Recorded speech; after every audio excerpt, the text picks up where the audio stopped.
what's my #1 bait? Now I would have to say over the last couple years, we're talking about tournament fishing, what has put more weight in my boat, soft plastic wise, than anything else? I think without a doubt, we're gonna go magic worm here. 6-inch magic worm.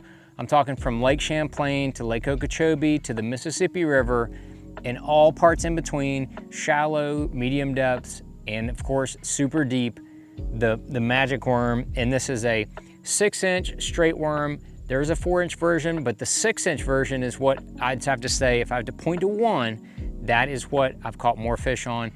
Probably 80 to 90% on a drop shot. Now this is one of my shallow drop shot rigs, 1/8 ounce sinker, 2/0 Gamakatsu, light wire worm hook. That is the combination. As I go deeper, I get the leader a little bit longer. About the longest that I will go is about 18 to 24 inches as a leader on the magic worm. Same hook, I'm using it from Okeechobee to Champlain.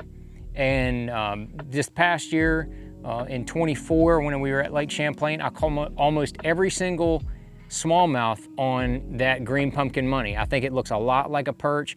I would see those fish down there, I'd throw to them with the drop shot, catch them up. Had a decent event catching a ton of smallmouth on that. But I also, when I won down at the St. Johns River in Florida, big largemouth, I caught one over 8, a bunch of 4s, 5s, and I think I caught a 6 on it as well. This exact same setup, I believe I had a 3/16 ounce weight because I was fishing it a little bit deeper in Rodman Reservoir, fishing those fish on those break lines. There was a bunch of cover, so having that thing Texas rigged was the way to go. I typically put it on about a 18 to 20 foot fluorocarbon leader, and I'll fish it anywhere from 7 to 12 pound test. 8 and 10 is where I usually stay. When I was at the St. John's, I was throwing it on 8 pound test because the water was super clear. It was cold, there was a lot of fishing pressure, the fish were very lethargic, so I went down to 8 pound test.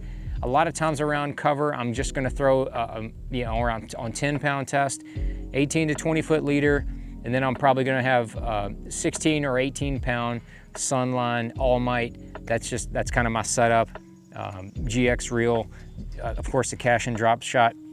We need to get into my colors and kind of when I'm gonna throw what, because I have 2 full bags of magic worms that I keep in my boat no matter where I'm going. I have different colors that I alternate between depending on the situation. I'm gonna walk you through all of those so you know what to throw where and have confidence that it's gonna catch fish. So first and foremost, I already mentioned green pumpkin money. Green pumpkin money is a really good starting point for your magic worm almost anywhere you go. But I'll tell you the #2 is going to be Blueback Secret. Blueback Secret, I've caught them in stained water, dirty water. I know it is Brian Schmidt's go-to color pretty much wherever he goes, from the Potomac River to Mississippi River. He won on the Mississippi River. About half the fish he caught was on the Blueback Secret. It was developed for a color that I had used. It was kind of similar to this on blueback lakes, Lake Murray and Hartwell and Clark's Hill. So that's what we made this for, and it works fantastic on those lakes. Anytime you're on those lakes, it works fantastic, but it also works in a bunch of different areas as well. It's a very natural type looking color. When I was down there in Florida, the color that I was throwing was called John's Juice. It's a purplish, pinkish top with a purple vein and a green pumpkin bottom.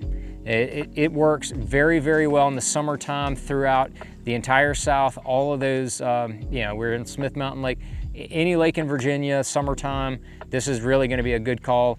Like I said, Rodman Reservoir, that was the color that I was throwing down there when I won on the St. Johns River. That is another one of my go-to colors. In the summertime and in Florida as well, Junebug Dream. It's a Junebug color. It's got a green vein through the middle of it, so it's very unique looking and it pops in that sunlight. I think it is a beautiful color. Anytime that I want a darker shade, I've caught a bunch on the Mississippi River with this. I've caught a bunch in Florida on this. Even here in Virginia, I've caught a bunch on this in the summertime. For some reason, summertime, that darker colored worm works very, very well. If I get into a lake that has a little bit of stain in it, or I feel like they're heavily fishing or heavily eating on crawfish, I'm gonna go to this Ed's orange. It's kind of just a burnt orange color. It's got a couple different shades of orange in it. That color right there, the Ed's orange, absolutely does really, really good work. I've caught fish on it in the Mississippi River. I've caught fish on it basically all over. Any tidal fishery, that is really good. Or if you think that they're feeding on crawfish, that orange color. I've caught some even up north in that crystal clear water. If I think they're feeding on crawfish, I'm going with that. And then here we are with the Missile Morning. This is the pink color. It's got a purple vein in the middle of it, but that pink color got really hot a few years back. They still bite the fire out of it. I like that Missile Morning color quite a bit whenever there's a little stain in the water or you got some heavier overcast. Those are my two go-to times when I say, you know what, I might want to pop on that Missile Morning and see what happens. Two more colors to kind of mention here.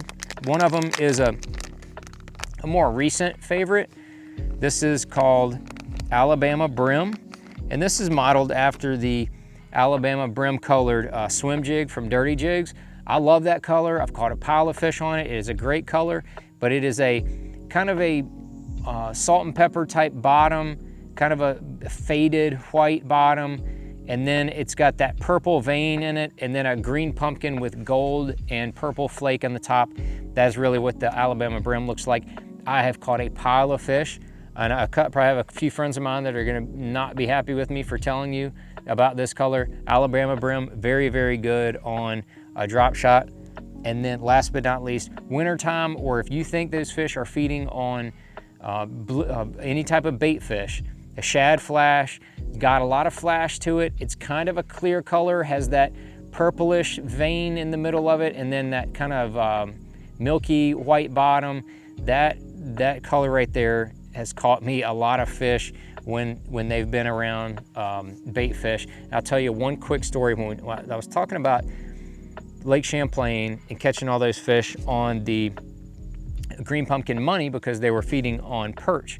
Well, the next week we went to the up to the to the St. Lawrence River, and then we went out there. I was going out on Lake Ontario. I thought they're going to be feeding on perch there. I threw this son of a gun on probably 20 smallmouth, and nary one bit it. Nary one. And I was like, you know, because I'm trying other stuff as well, and I said, they're just not on it. And then I thought, you know, it's probably because they're on a different color. I was like, they must not be feeding, because I could see little puffs of bait fish down there. So I thought maybe they're just feeding on bait fish. So what do you think I did? I picked up the shad flash. I put that on the same one that I had just thrown for 20 smallmouth. And that's right, shad flash was what they were on. They were feeding on bait fish, super clear water. They know a bait fish color versus a perch color, so they were tuned into those bait fish. I put on that shad flash. That's just 1 week apart in two different bodies of water, but it just shows you how important color was. And they started eating that thing like crazy, ended up having a good event there. Had almost 24 pounds of smallmouth the one day, and all but one of those fish came on that shad flash magic worm. So magic worm has, in the last couple years, without a doubt, put more money in my pocket and more bass in my live wells and more bass in my boat than any other soft plastic that I have in my boat. D-bomb's good, spunk shad good. Those are probably good runner-ups or honorable mentions or whatever you want to say, but that daggone magic worm, we got Robo Worm to make it for us. Robo Worm actually makes this worm for Missile Baits, and I designed it. Worked with Greg Stump over there at Robo Worm. We got it just how I wanted it, and we dialed in the colors. I mean, the colors completely unique to Missile, and Robo Worm actually makes that for Missile Baits. I think it's kind of a cool little partnership, cool little collab, and man, it's put a ton of fish in my live wells and my boat, and I know it would do the same for you.